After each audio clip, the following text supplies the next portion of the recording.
आज हम लोग पल्लव वंश के बारे में चर्चा कर लें। पल्लव बड़ा महत्वपूर्ण है। पल्लव के पहले आप इक्ष्वाकु को जानते होंगे। प्रायद्वीपीय भारत के पूर्वी भाग में सातवाहनों के अवशेष पे किचड़ा गुंटूर क्षेत्र में एक नए इक्ष्वाकु वंश का अभ्युदय हुआ। इक्ष्वाकु इनका क्षेत्र क्या था? प्रायद्वीपीय भारत के पूर्वी भाग पे और सातवाहनों के अवशेष पे ये किचड़ा गुंटूर क्षेत्र में इक्ष्वाकुओं का अभ्युदय हुआ। और इन इक्ष्वाकु अपने द्वितीय लैंड ग्रांट के लिए, द्वितीय भूमि अनुदान के लिए विशेष रूप से जाने जाते हैं। और इन्हीं इक्ष्वाकुओं के पतन के बाद इन्हीं इक्ष्वाकुओं को अपदस्थ करके, हटा करके पल्लव वंश स्थापित हुआ। पल्लव जानते हैं, सुने होंगे ना? पल्लव मतलब क्या? लता। ये पल्लव वंश स्थापित हुआ। पल्लव का अर्थ होता है लता। और एक शब्द है, इसको कहते हैं टोडाई या टोडाई कहिए, टोडाई। ये टोडाई का अर्थ भी होता है लता। ये इसी का रूपांतरण है, लता शब्द टोडाई का रूपांतरण है। और पल्लव संभवतः एक लोकल ट्राइबल थे उस एरिया के, जिन्होंने कि टोंडाई नाडू माने क्या होता है? स्थान, भूमि। और टोंडाई माने लता, यानी लताओं की भूमि। टोंडाई नाडू पे टोंडाई एक तरह से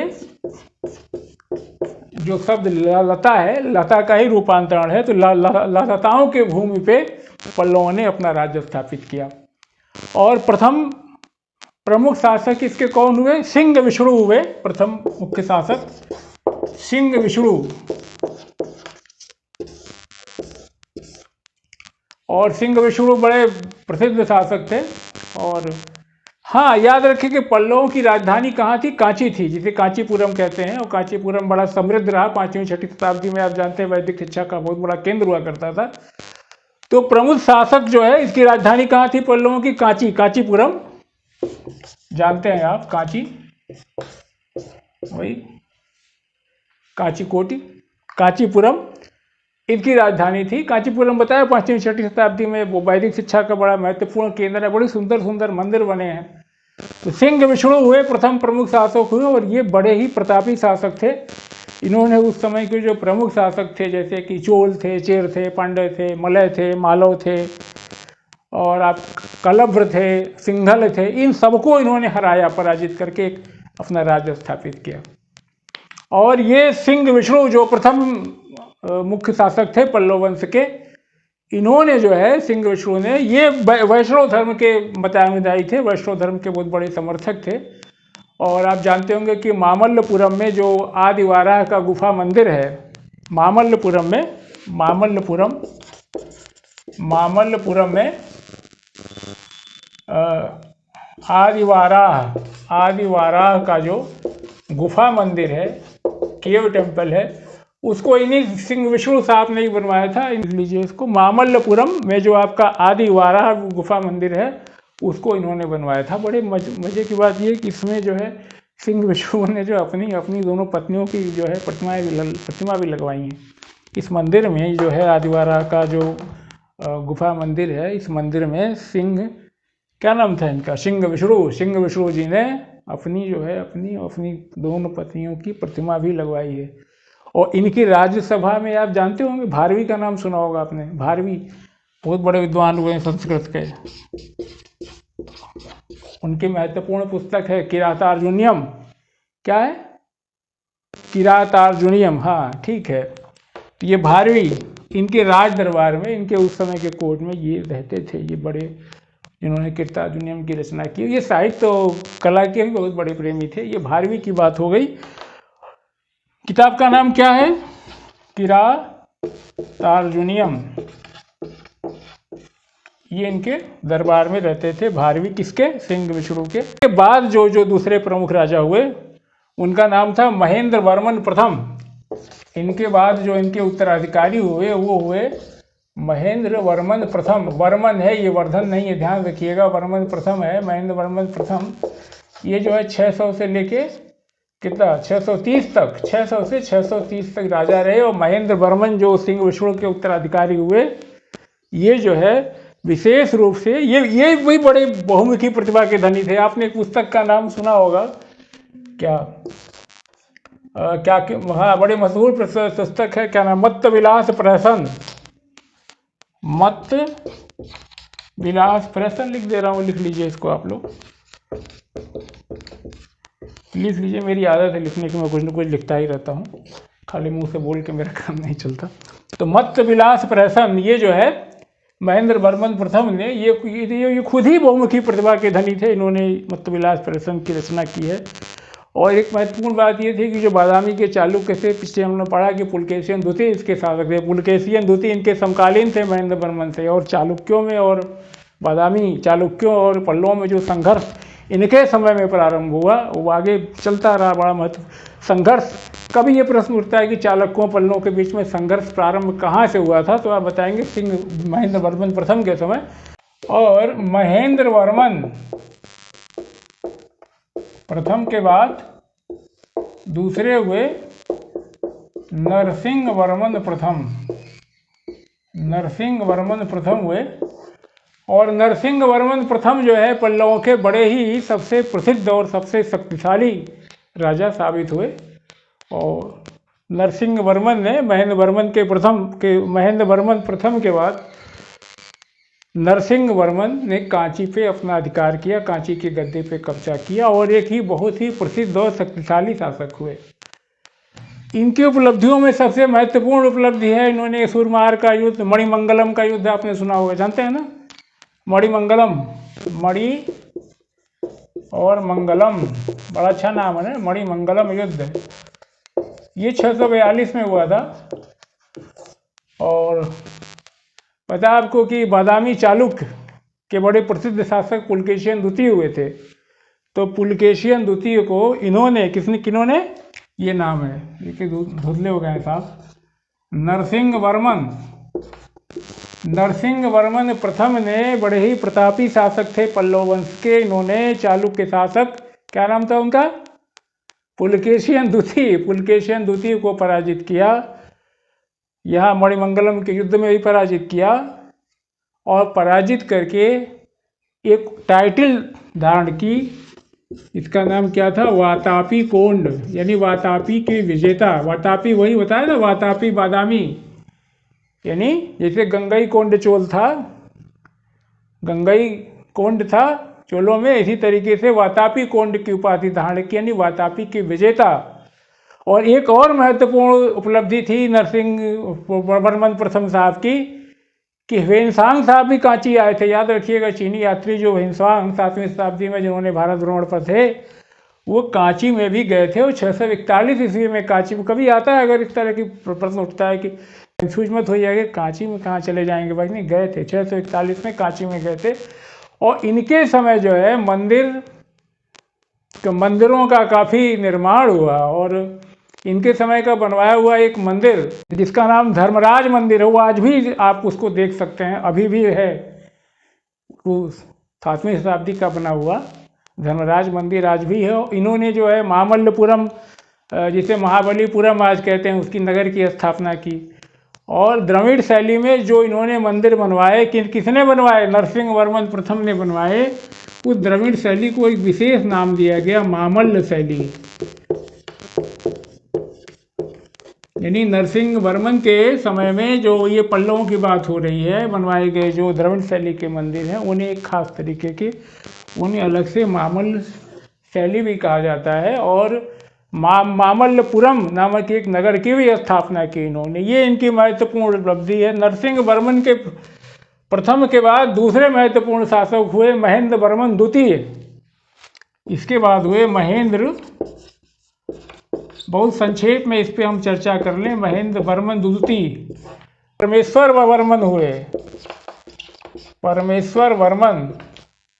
और परमेश्वर वर्मन के बाद आपके नरसिंह वर्मन द्वितीय हुए। ये बड़े महत्वपूर्ण शासक थे, नरसिंह वर्मन द्वितीय। तो सिलसिले से अगर देखें तो सिंह विष्णु वंश, शुरुआत में हमने बताया सिंह विष्णु वंश, महेंद्र वर्मन प्रथम हुए, महेंद्र वर्मन प्रथम की चर्चा की, उसके बाद नरसिंह वर्मन प्रथम हुए, उसके बाद इनकी बात हो गई मामल्य शैली तक, फिर महेंद्र वर्मन द्वितीय हुए, फिर परमेश्वर बने, परमेश्वर वर्मन के बाद इनके बेटे नरसिंह वर्मन द्वितीय, यानी नरसिंह वर्मन प्रथम के बाद महत्वपूर्ण शासक नरसिंह वर्मन द्वितीय हैं। नरसिंह ये 700 से लेके 725 ये बड़े महत्वपूर्ण शासक थे नरसिंह वर्मन द्वितीय। इनके समय में काफ़ी अमन चैन था, काफ़ी शांति थी। जब शांति होगी तो कला साहित्य का विकास भी चरमोत्कर्ष पे होगा। कांची का बना हुआ कैलाश मंदिर इन्हीं के समय का है। ऐरातेश्वर में जो मंदिर बने हुए हैं, जो मामल्लपुरम में मंदिर बने हुए, वो सब इन्हीं के समय बने हैं। इन्होंने ही कांची में एक घटिका संस्कृत महाविद्यालय की स्थापना की। चीन में इन्होंने नरसिंह वर्मन द्वितीय की बात हो रही है, चीन में इन्होंने दूत मंडल भेजा। पल्लवों के जो है दूसरे समकालीन शासक जो है गंग शासक थे, और 4वीं शताब्दी में उत्तराटका पे जो है गंगों ने अपना शासन किया। पल्लवों ने बहुत सारी भूमि जो है ब्राह्मणों को अनुदान पे दिया, और वो टैक्स फ्री थे। एक हिस्सा भूमि कर के रूप में लिया जाता था, लैंड रेवेन्यू के रूप में। और उस समय राजा, पल्लवों के काल की बात हो रही है, उस समय राजा नजराना भी लेता था। नजराना का रिवाज आज से थोड़ी है। नजराना, उत्कोच, घूस अलग अलग नाम थे। राजा को आप नजराना में ले गए, कुछ अनाज दे दिया आपने, अन्न नहीं हुआ आपके पास तो आपने सोना दे दिया, चांदी दे दिया। तो अन्न और स्वर्ण जो है राजा को जो है दिया जाता था। किस रूप में दिया जाता था? नजराने के रूप में। राजा को नजराना दे दिया, मिलने गए। और अगर राज के क्षेत्र में कोई खान है, माइंस है, तो राजा की संपत्ति होती थी। अगर कहीं कोई गड़ी हुई भूमि संपत्ति आपके घर में कहीं मिल जाए, छिपी हुई संपत्ति, उस पर भी राजा का नियंत्रण था। विष्टि, जिसे आप बिगाड़ कहते हैं, विष्टि, बिगाड़, विष्टि याद रखिएगा, बिगाड़ राजा का ये अधिकार था। जितना चाहे उतना बिगाड़ करा ले, आप उस पर कोई रोक नहीं लगा सकते थे। और ग्रामीण प्रशासन की जहाँ तक बात है तो उर, सभा और नगरम 3 तरह के गांव थे उस समय। उर, सभा और नगरम। उर सामान्य तौर पे किसान इसमें रहा करते थे, और कहा जाता है ऐसा है कि वहाँ पे भूमि का पहले वाले में, उर में, ये किसान रहा करते थे। इसमें भारी संख्या में किसान रहा करते थे। और भूमि पे जो है क्या हुआ, हाँ, ये गांव को जो है 3 तरह के गांव थे। सबसे ज़्यादा प्रचलित जो है, हाँ, सबसे ज़्यादा प्रचलित उर था, फिर दूसरा सभा था, तीसरा गांव था। तो उर में क्या था? उर में ये था कि इसमें किसान रहा करते थे, और ये इस पे जो लैंड था, इस पे कलेक्टिव कंट्रोल था। सामुदायिक, क्या कहें, हाँ, सामुदायिक, कम्युनिटी कंट्रोल था, सामुदायिक नियंत्रण था।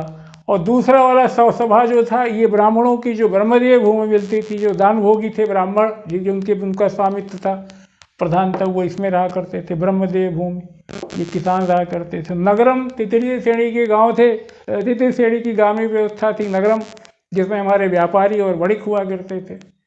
इनका मिला जुला वास था उसमें, और इन्हीं का नियंत्रण भी उस पर था, इनका कंट्रोल भी उस पर था। अच्छा, इन्होंने जो चालुक्यों पे क्षेत्र पे जो कब्जा किया, वहाँ पे ये व्यवस्था थी कि गांव का संचालन उस समय जो है, वहाँ जो श्रेष्ठ लोग हुआ करते थे, गांव का जो श्रेष्ठ पुरुष हुआ करता था, वही ग्रामीण व्यवस्था की देखरेख करता था। और श्रेष्ठ जन, महाजन, जानती, महाजन, श्रेष्ठ जन या महाजन ये कहा करते थे। ये कहने की बात नहीं है कि वहाँ पे राजा और पुरोहितों का बड़ा वर्चस्व रहा होगा। राजा तो राजा ही था। पुरोहितों को आपने देखा कि ब्रह्मदेव के रूप में तमाम भूमि पर उनका नियंत्रण था, वो टैक्स फ्री थी। समाज में राजा और पुरोहित का बड़ा महत्वपूर्ण स्थान था। तीसरे स्थान पे आपके किसान हुआ करते थे, और किसानों में आगे चल करके बहुत सारे किसानों की भी श्रेणियाँ थी, जाति के आधार पर विभाजित थे। धर्म की जहाँ तक बात है तो ब्रह्मा, विष्णु और शिव की पूजा होती थी। उस समय लोकप्रिय देवता थे। और 7वीं शताब्दी में आपने देखा कि वैष्णव, शैव, अलवार और नयनार भक्तों का भी जलवा हो चुका था।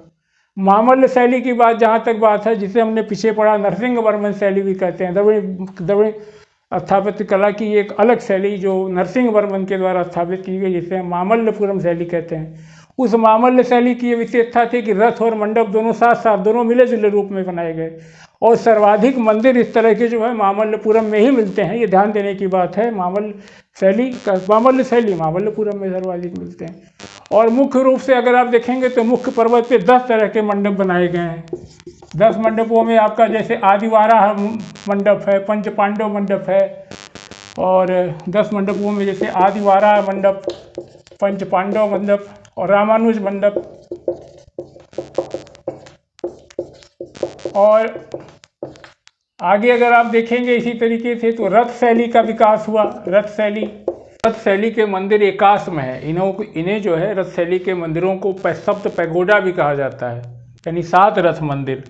7 रथ मंदिरों में जो महत्वपूर्ण मंदिर हैं वो पांडवों के नाम पे आधारित हैं, जैसे धर्मराज रथ, द्रौपदी रथ, अर्जुन रथ, नकुल सहदेव रथ। इसके अलावा गणेश भगवान के नाम पे है गणेश रथ।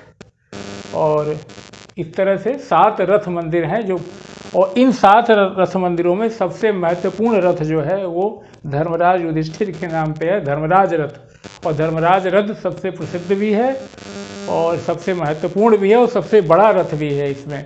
और सबसे छोटा रथ जो है वो द्रौपदी रथ है। ये संक्षेप में बात हो गई। आज इतना ही।